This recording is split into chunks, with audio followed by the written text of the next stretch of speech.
We value our relationship with Ukraine because of Ukraine and Ukrainians. That gives us a very firm foundation to build on. What's special about Canada-Ukraine relations is that we're one of the countries where, not because it's in Eastern Europe, not because it's next to Russia, but because everybody in Canada knows someone of Ukrainian background. And people understand that Ukraine has the same right to exist as any other country in the world.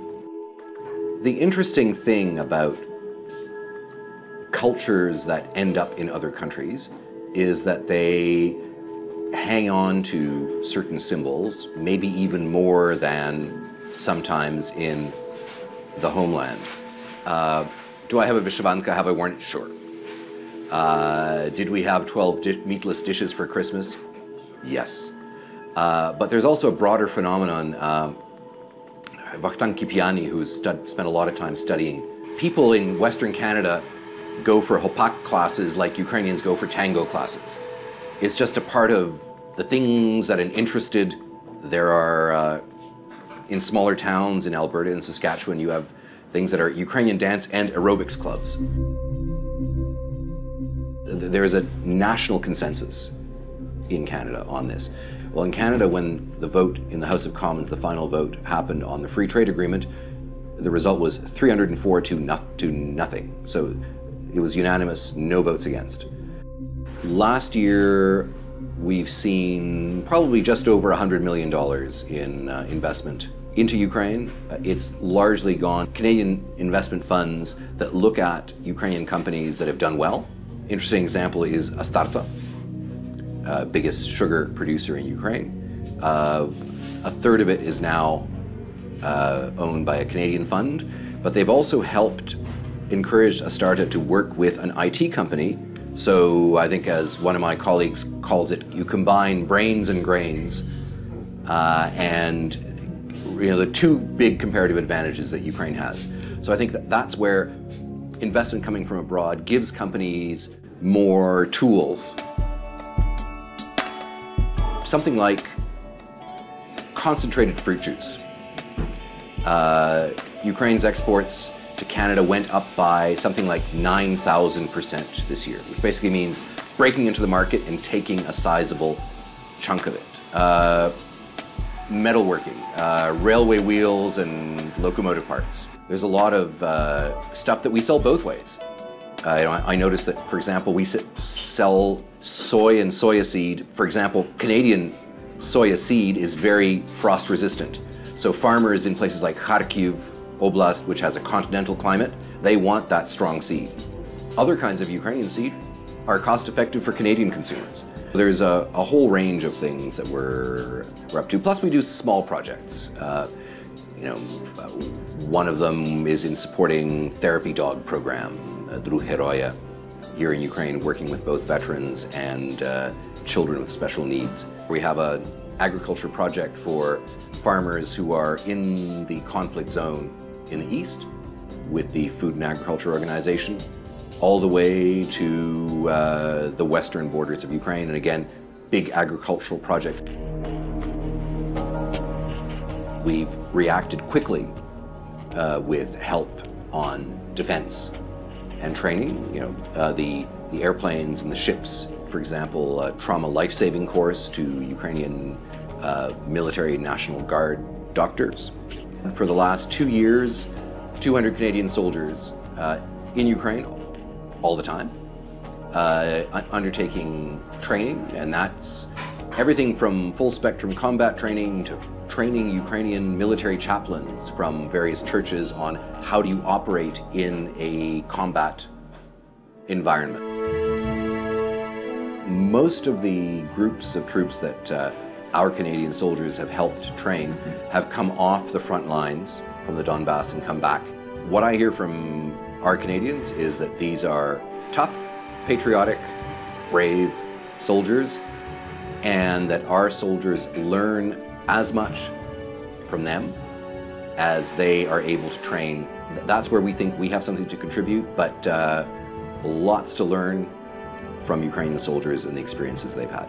No other army in recent decades has had the same experience of fighting what is, when it's active, pretty much a large-scale conventional, sort of a combination of partly World War I and the 21st century.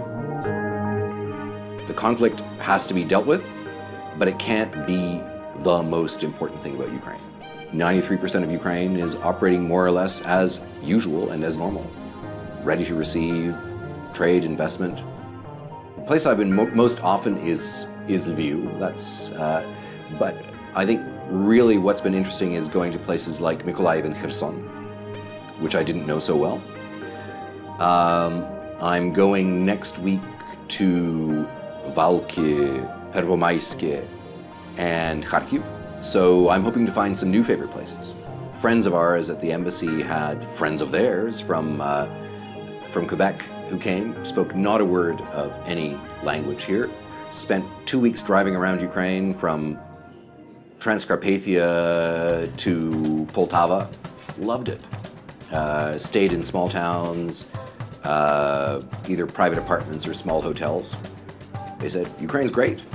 They even learned to drive on the roads, which is a bit of a challenge still, although I must say that last summer I saw more road construction and fixing than before, and I'm hoping to see even more of it this year, because it's important. I was talking to the Minister of Natural Resources a couple of days ago, and he said that after they fix the road, to the small changes can have major impact. They're maybe better able to snap up opportunities as they come up. If you've got a old system, legacy system, you're not going to want to abandon it. Rolled out very quickly and more transparent to the ordinary citizen who's interested, who wants to have a look, than most other systems in the world. The other example would be the National Police rollout.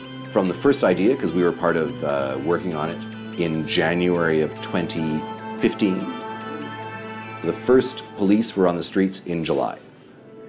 Frankly, in Canada, that would be the time you would spend on doing a feasibility study, right? Not launching the project, training people, and putting them on the street. Ukrainians, after a revolution, after all the sacrifices, want things to happen right away. But a lot has happened, more needs to happen. As someone who was away, I think in my case for 16 years actually, lots has changed. You've got a whole new generation or a generation and a half of people active here, are very different from the kinds we had in the mid-1990s. You talk to the mayor of Enerhodar, and formerly working at the atomic power plant. Well, he's been on visits to other countries. He has ideas that he's brought back from Europe or from North America on what you could do. 20-something-year-olds who are running government departments based on their education at better business schools than I ever attended.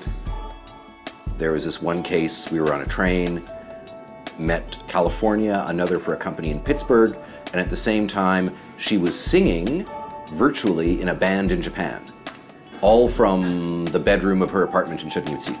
The most important thing about Ukraine is the people, their hopes, their aspirations, their everyday lives, and their accomplishments.